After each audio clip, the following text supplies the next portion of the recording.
Bonjour, chers amis auditeurs et auditrices, c'est Hervé Choseville à l'antenne.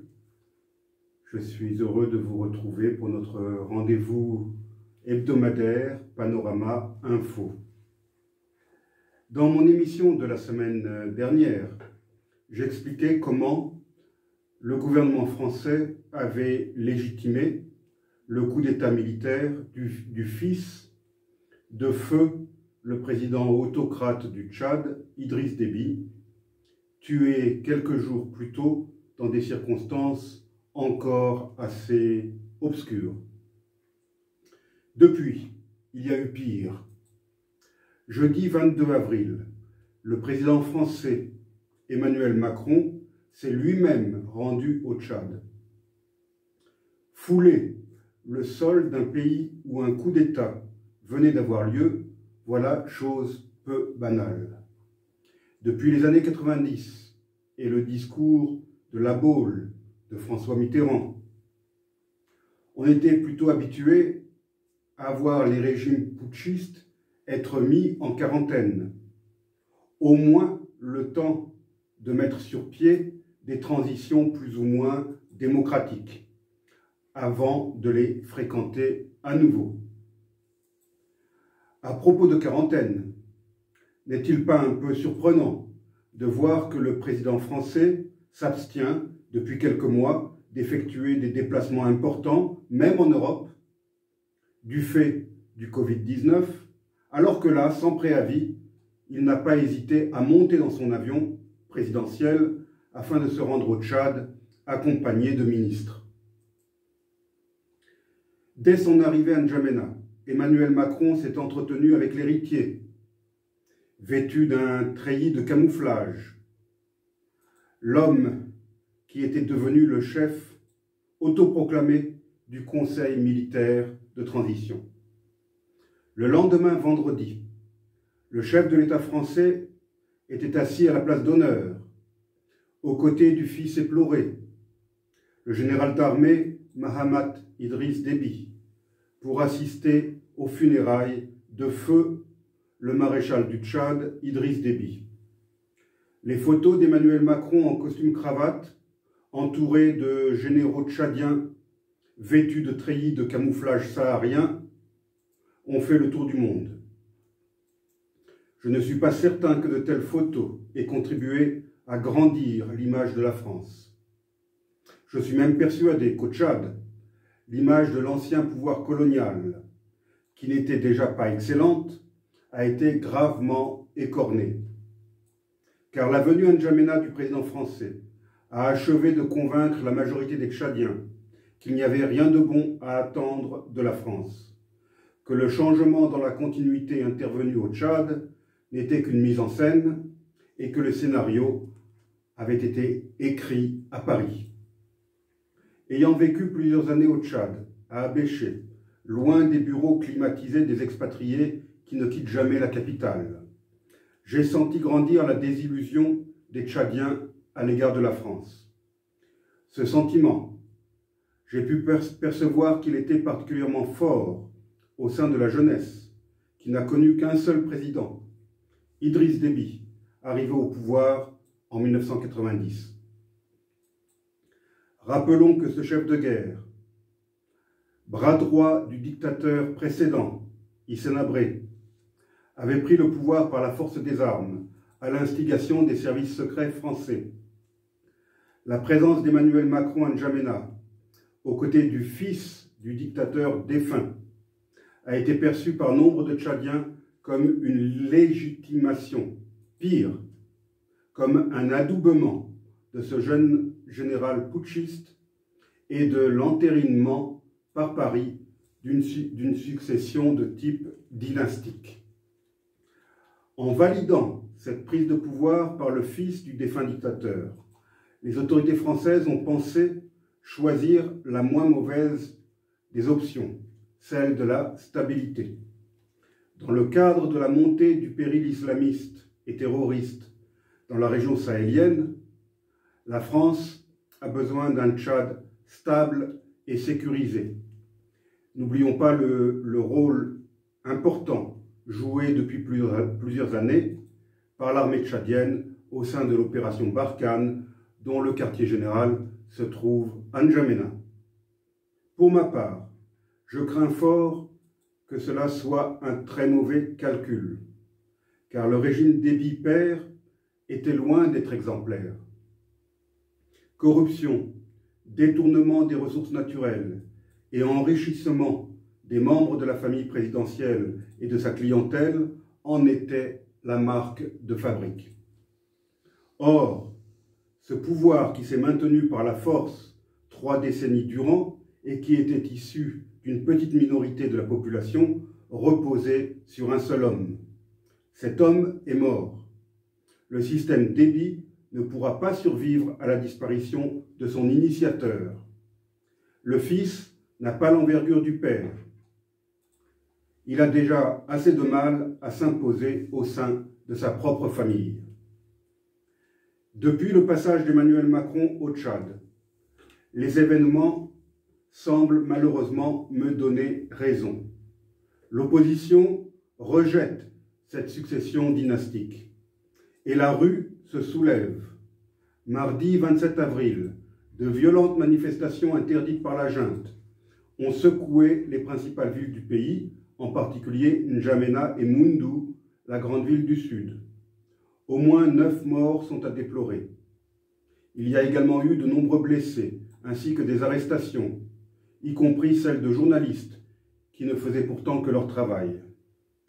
En désespoir de cause, le pouvoir militaire a nommé un Premier ministre civil, en le présentant comme un opposant modéré. Or, Albert Pahimi Padaké n'a rien d'un opposant.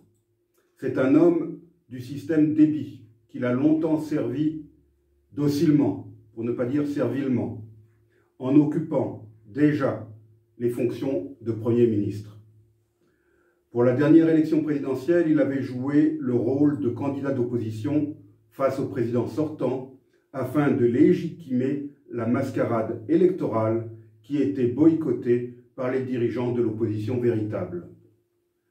Mardi 27 avril, alors que l'air de la capitale était irrespirable du fait des gaz lacrymogènes, le chef de la junte a prononcé sa première allocution radio-télédiffusée. D'une voix monocorde, il a lu un texte préparé à l'avance dans lequel il a exhorté ses compatriotes à ne pas causer, je cite, un grave préjudice à la nation par des actes contraires à l'unité, au vivre ensemble et à la paix. Pour l'immense majorité des Tchadiens, c'était la première fois qu'ils entendaient le son de la voix de cet homme de 37 ans, au béret à 4 étoiles vissé sur la tête. Il a en particulier déclaré que, je cite encore, le Conseil militaire de transition obéit au souci cardinal de faire face à l'urgence absolue de devoir défendre notre patrie contre l'agression qu'elle subissait, de préserver les acquis de la paix et de la stabilité et de garantir l'unité et la cohésion nationale. Le Conseil militaire de transition n'a pas d'autre objectif que d'assurer la continuité de l'État, la survie de la nation et l'empêcher de sombrer dans le néant, la violence et l'anarchie. Les membres du CMT sont des soldats qui n'ont d'autre ambition que celle de servir loyalement et avec honneur leur patrie. Toute autre attitude des membres du CMT sera une atteinte impardonnable à la mémoire du maréchal et à l'engagement face au peuple. Fin de citation. Il a en outre promis la nomination à venir d'un gouvernement de réconciliation nationale composé d'une équipe soudée, compétente et représentative du Tchad pluriel. Il a assuré qu'un dialogue national inclusif serait organisé, qu'il n'éludera aucun sujet d'intérêt national et que le Conseil national de transition serait mis en place de manière consensuelle et concertée pour travailler sur une nouvelle constitution. Enfin, il a conclu en affirmant que l'objectif du processus en cours était d'organiser des élections démocratiques, libres et transparentes dans les meilleurs délais.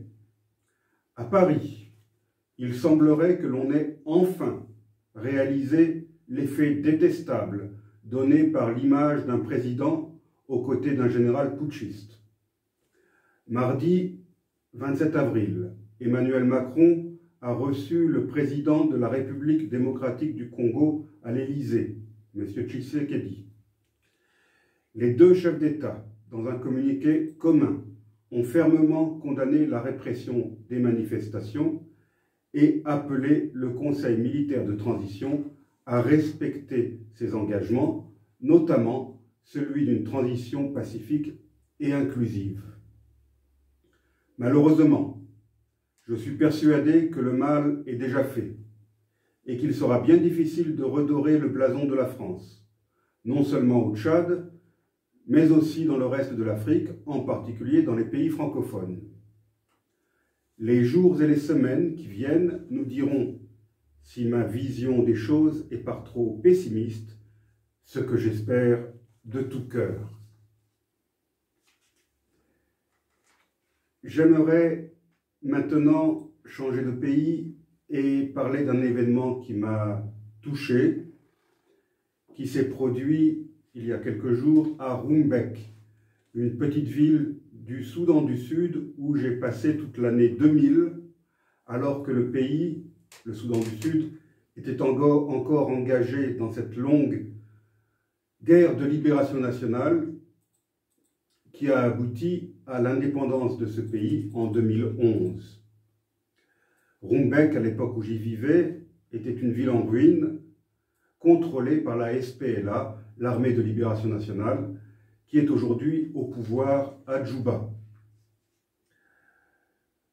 Je logeais dans des bâtiments plus ou moins en ruine, c'est là que j'avais mon bureau en tout cas, qui dépendait du diocèse de Rumbek, dont l'évêque à l'époque était Monseigneur Cesare Mazzolari, décédé en 2011. L'église, le diocèse, était principalement composé de prêtres comboniens, la congrégation fondée par Saint Daniel Comboni. L'évêque lui-même, Monseigneur Mazzolari, en était un. Le clergé local était, ma foi, à l'image du pays. Il n'y avait que deux prêtres. L'un était un militaire de l'armée de libération nationale, la SPLA, qui passait plus de temps avec ses soldats qu'avec ses fidèles, et l'autre, disons-le, buvait et avait plusieurs femmes et plusieurs enfants. Je comprends donc la difficulté du Saint-Père de trouver un évêque pour remplacer M. Mazzolari, Monseigneur Mazzolari, décédé depuis 2011. Ce n'est que le mois dernier qu'un candidat a fini par être identifié et nommé par le pape François. Malheureusement, Monseigneur Christian Carlassare, lui aussi missionnaire combonien, âgé de 43 ans seulement, a été blessé par balle dans les jambes lors d'une attaque dans sa résidence pendant la nuit à Rumbek. Deux hommes sont entrés chez lui en pleine nuit et lui ont tiré dessus à la Kalachnikov. Le missionnaire italien est heureusement hors de danger. Il a été évacué par avion vers un hôpital de Nairobi où il est à présent soigné. Il a subi une transfusion. Le président Salva Kiir du Sud-Soudan a demandé une enquête rapide. Avant de continuer à vous donner des détails sur cette triste affaire, je voudrais vous faire entendre la voix de Monseigneur Christian Carlassare qui a parlé depuis son lit d'hôpital à Nairobi. Je ne sais pas qui ils étaient, mais certainement c'étaient des jeunes. Ils n'ont pas mené un tel acte pour une quelconque raison. Contre moi, nous n'avions pas encore eu l'occasion d'entrer en relation. Donc je suspecte qu'il y ait quelque chose en dessous, qu'il y ait un commanditaire qui leur aurait donné cette mission. Donc je leur pardonne, et je pardonne aussi à ceux qui les ont poussés à faire ça, au nom de tous les habitants de Rumbek qui était là, à l'extérieur de l'hôpital, à l'aéroport, en me disant « Père, ne nous abandonne pas, Père, reviens ». Dicendomi padre non abbandonarci, padre ritorna e non volevano lasciarmi partire perché non volevano perdere il loro vescovo. Ils ne voulaient pas me laisser partir car ils ne voulaient pas perdre leur évêque. Donc c'est un pardon qui demande l'unité et aussi l'écoute et la capacité de résoudre les problèmes en cherchant le bien de tous. Ces cas isolés qui font malheureusement beaucoup de bruit ne doivent pas nous faire perdre l'espérance. Je ne sais pas qui ils étaient, mais certainement. Le président du Sud-Soudan, Salva Kiir, a demandé aux autorités locales de Rumbek de mener une enquête rapide sur cette attaque pour aboutir à la capture des criminels qui ont blessé le père Christian. Les autorités ne permettront pas que les actions de quelques criminels affectent les projets de l'Église, a assuré le président. Comme vous l'avez entendu, les premiers mots du missionnaire ont été « Je pardonne à ceux qui m'ont tiré dessus ». L'ordination épiscopale de ce missionnaire était prévue pour le 23 mai prochain. Le père Christian a invité les gens à prier, non pas pour lui, mais pour les habitants de Rumbek, qui souffrent plus que moi, a-t-il dit.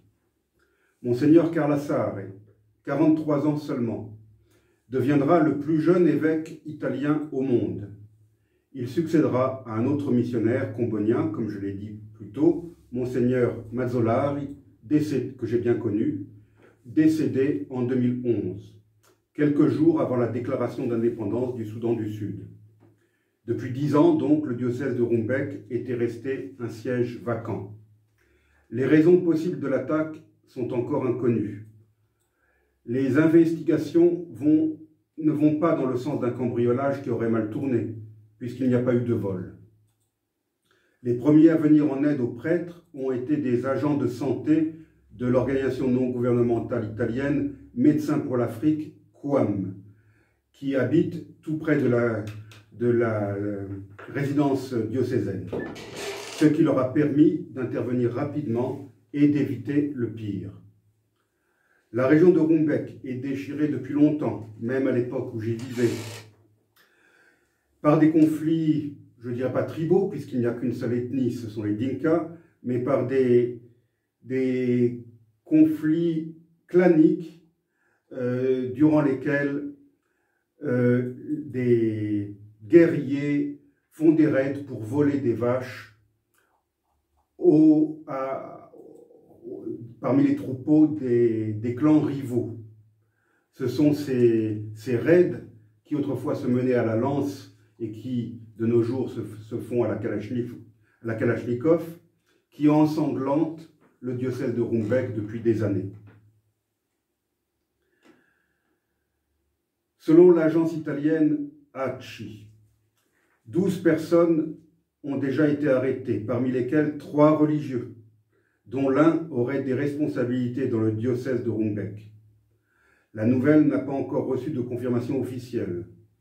Interrogé par Vatican News, le frère Daniele Giusti, secrétaire général de la Maison Généralice des Comboniens, a déclaré, je cite, « Ce serait très douloureux qu'une éventualité de ce genre soit vraie. Nous continuons à affronter cette affaire en prière pour la population de Rumbek avec un esprit de pardon et dans l'attente de la conclusion de l'enquête. » Vous l'aurez compris, cette nouvelle m'a touché de près. J'ai reçu de multiples appels depuis plusieurs jours, depuis que cet événement a eu lieu, de mes amis sur place qui m'ont envoyé des photos et des documents audio. J'ai préféré partager les propos de l'évêque tenus en italien plutôt que ceux qu'il a tenus en anglais, afin qu'ils soient davantage compréhensibles. Pour terminer cette émission, je voudrais à présent dire 2 mots seulement sur la petite cérémonie que nous avons organisée samedi 24 avril devant le monument aux morts de Bastia. Je me contenterai de vous faire écouter le petit discours que j'ai eu l'honneur de prononcer devant le monument aux morts, place Saint-Nicolas.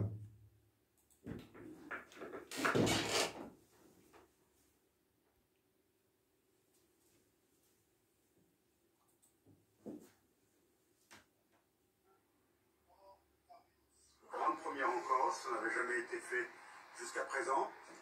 Je précise que depuis 2019, à l'initiative du président Macron, c'est une commémoration nationale, au même titre que les autres commémorations de la Shoah, de la fin de la guerre d'Algérie ou autres. C'est une commémoration nationale qui est au calendrier officiel des commémorations. Donc nous, surtout après la guerre de 44 jours, qui a fait de nombreuses victimes, 5000 morts, et de nombreuses destructions en terre arménienne, nous avons jugé nécessaire de célébrer cette commémoration ici en Corse. Nous avons déposé une demande auprès de la préfecture. Malheureusement, au dernier moment, nous avons été, non pas avisés, puisque ça a été de manière indirecte, que le préfet n'autorisait pas cette manifestation, alors qu'elle a été autorisée à Marseille, à Alfortville, Paris et dans d'autres grandes villes de France. Donc il semblerait que les règles appliquées en Corse soient différentes de celles sur le continent. Ça ne nous surprend pas, mais nous le regrettons. Et nous avons décidé d'user de notre droit constitutionnel au rassemblement. 106e anniversaire, un génocide qui continue à être nié, malgré l'abondance de photographies, de témoignages des bourreaux eux-mêmes, mais des témoignages aussi des missionnaires et des diplomates qui ont été témoins en cette année 1915.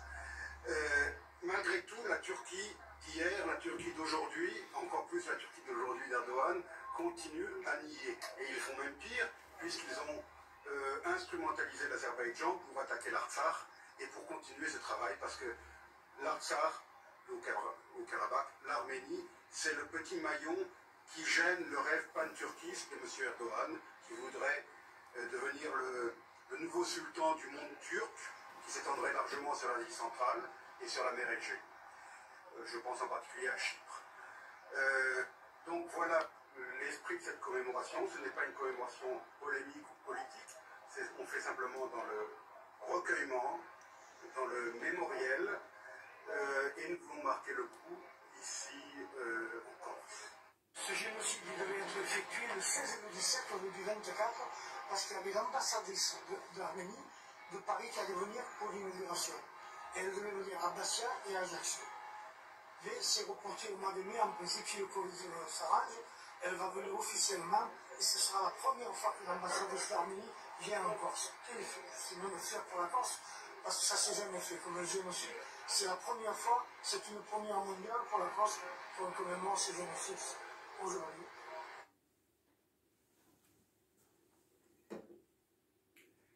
Petit rectificatif, en fait, il ne s'agissait pas du discours que j'ai prononcé le 24 avril. Oui, je tiens à rectifier, il ne s'agissait pas du discours que j'ai prononcé lors de cette cérémonie, mais de l'interview que nous avons donnée à Télépaèse, une sympathique télévision locale, télévision indépendante. Et les voix que vous avez entendues, donc, ce sont la mienne d'abord, et ensuite celle de M. Serge Norayan, le président de l'association d'amitié Corse-Arménie. À la suite de cette cérémonie, nous avons eu la joie d'apprendre que M. Joseph Biden, président des États-Unis, avait prononcé un discours à Washington dans lequel il a enfin reconnu la réalité du génocide des Arméniens, à la grande fureur du chef de l'État turc, et cela, franchement, nous réjouit.